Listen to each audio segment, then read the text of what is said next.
Hi friends, எல்லோரும் நல்லா இருக்கீங்களா? எல்லோரும் நல்லா இருக்கீங்கன்னு நினைக்கிறேன். நானும் நல்லா இருக்கேன். ஹாப்பியாக இருங்க.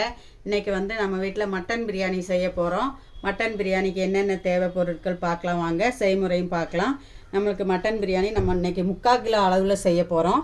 3/4 கிலோ அரிசி, சோனா மசூரி ரைஸு 2 வாஷ் பண்ணி ஊற வச்சுருக்கேன். ஒரு 1/2 hour ஊற வச்சுக்கோங்க.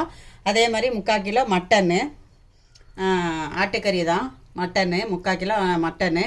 அப்புறம் ஒரு 150 வெங்காயம், 150 தக்காளி. தக்காளி 200 கூட போட்டுக்கலாம், டேஸ்ட்டாக இருக்கும். 150 போட்டாலும் ஓகே தான். அப்புறம் தேவையானது ஒரு ஒரு சின்ன கப்பில் 1 கப்பு தயிர், நம்ம வீட்டு கரம் மசாலா ஒரு 1/4 ஸ்பூனு, இது மிளகாய் சில்லி பவுட்ரு வந்து ஒரு 2 ஸ்பூனு, உங்கள் காரத்துக்கு ஏற்ற மாதிரி எடுத்துக்கோங்க. தனியா பொடி ஒரு 1.5 ஸ்பூனு, மஞ்சத்தூள் ஒரு 1/4 ஸ்பூனு. அப்புறம் பட்டை, லவங்கம், ஏலக்காய் இதையெல்லாம் ஒரு 4 நாள் வச்சுருக்கேன். இதே மாதிரி வச்சுக்கோங்க. பச்சை மிளகா ஒரு 5, அப்புறம் பிரிஞ்சி இலை, இஞ்சி பூண்டு பேஸ்ட்டு 4 ஸ்பூன். ஒரு 75 கிராம் எண்ணெய் ஊற்றலாம். 3/4 கிலோ நம்ம 3/4 கிலோ கறி மட்டன் பிரியாணிக்கு 3/4 கிலோ அரிசி தான் சேர்க்குறோம். அதுக்கு ஒரு 75 கிராம் ஆயில் சேர்த்துக்கலாம்.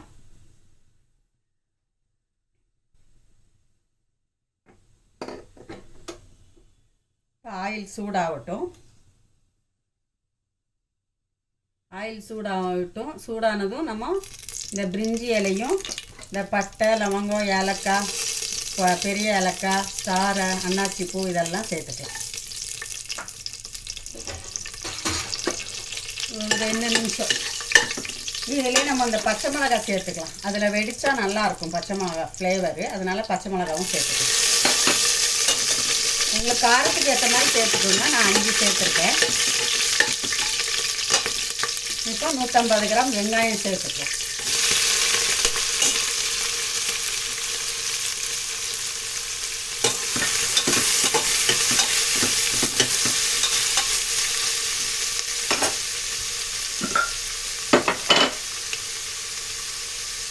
இதுக்கு தேவையான அளவு உப்பு சேர்த்துக்கலாம். இந்த ரைஸுக்கு தேவையானது நம்ம கறியை வந்து உப்பு, கொஞ்சம் இஞ்சி பூண்டு பேஸ்ட்டு, மஞ்சத்தூள் போட்டு நம்ம வேக வச்சுருக்கோம். ஒரு 3-4 விசில் வேக வச்சுருக்கோம். அதுலேயும் உப்பு சேர்த்துருக்கோம், கறியிலையும். இப்போ இதுக்கு தேவையான அளவு இதுக்கு உப்பு சேர்த்துருக்கோம்.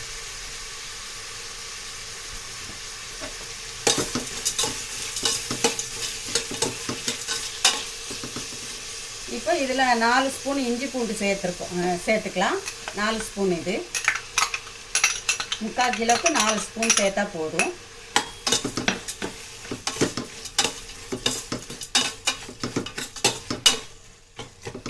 இப்போ இந்த வெங்காயம் வந்து நல்லா வதங்கட்டும். பார்க்கலாம். வெங்காயம் நல்லா வதங்கிடுச்சான்னு பார்க்கலாம். ஓரளவு நல்லா சுருண்டுடுச்சு வெங்காயம். வெங்காயம் நல்லா இந்த அளவுக்கு வதங்கணும், மசியணும் நல்லா. இப்போ வந்து இதில் நம்ம தக்காளி சேர்த்துக்கலாம். தக்காளி 200 கிராம் கூட சேர்த்துக்கலாம். புளிப்பு அதிகமாக வேணும்னா, கம்மியாக வேணும்னா 150 சேர்த்து தக்காளி சேர்த்துக்கலாம். அப்புறம் அதிலே தனியாத்தூள் சேர்த்துக்கலாம்.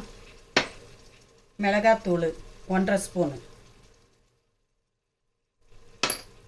நம்ம வீட்டு கரம் மசாலா ஒரு 1/2 ஸ்பூன், 1/4 ஸ்பூன். அப்புறம் மஞ்சத்தூள் ஒரு 1/4 ஸ்பூன். இப்போ நம்ம தயிர் வச்சுருந்தோம், ஒரு 4லேருந்து 5 ஸ்பூன் மாதிரி தயிர். இவ்வளோதான். இப்போ நம்ம புதினா கொத்தமல்லி சொல்ல மறந்துட்டோம். ஒரு கைப்பிடி புதினா கொத்தமல்லி.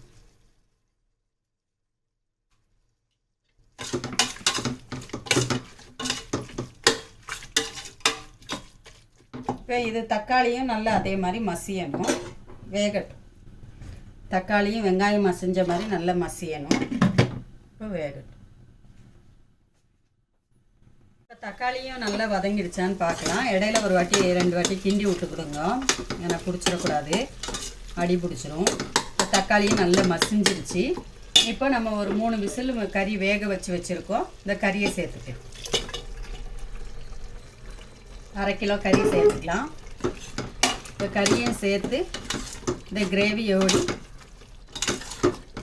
நம்மளுக்கு ஒரு 5 நிமிஷம் குக் ஆகிட்டா போதும். அதுக்கப்புறம் நம்ம அளவு தண்ணி சேர்க்கணும். நம்மளுக்கு அரிசி எவ்வளோ இருந்துச்சோ அதே அளவில் 2 தண்ணி. இப்போ 1 தண்ணி ஊற்றுறோம். அரிசி இருந்த அளவுக்கு 1 தண்ணி.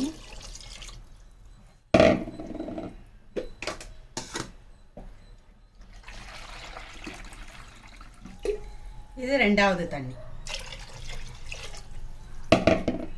இப்போ தண்ணி கொதிக்கட்டும். தண்ணி கொதிக்குதான்னு பார்க்கலாம். தண்ணி கொதிக்குது. இப்போ ரைஸ் போட்டுக்கலாம். ரைஸில் தண்ணி இருக்கக்கூடாது, ஃபுல்லாக வடிச்சிடணும்.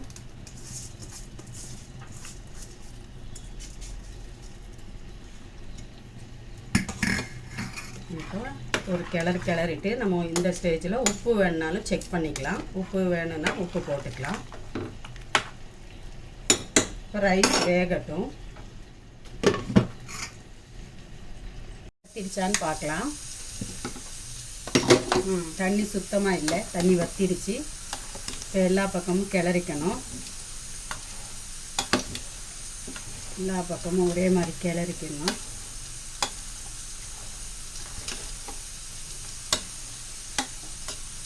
கிளறிட்டு இப்போ தம்மில் போட்டோம்.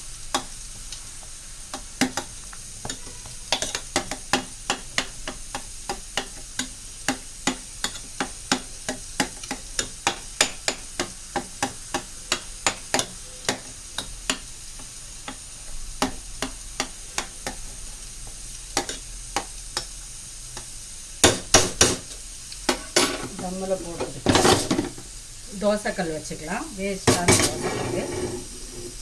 தோசைக்கல்லில் மீடியமாக தீ வச்சுக்கணும். ஒரு 5லேருந்து 7 நிமிஷம் நம்ம தோசைக்கல்லில் ரெடி பண்ணி வச்சுக்கணும். இப்போ நம்ம இதுக்கு நெய் ஊற்றிக்கலாம். மட்டன் பிரியாணிக்கு நிறைய நெய் தேவையில்லை, 3 ஸ்பூன் நெய் போதும்.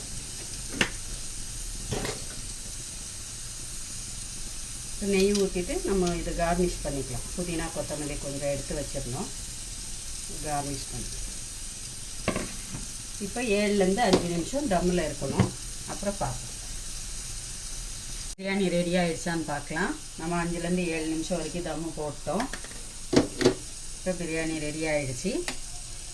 இப்போ எல்லா சைடும் நம்ம கிளறிக்கணும்.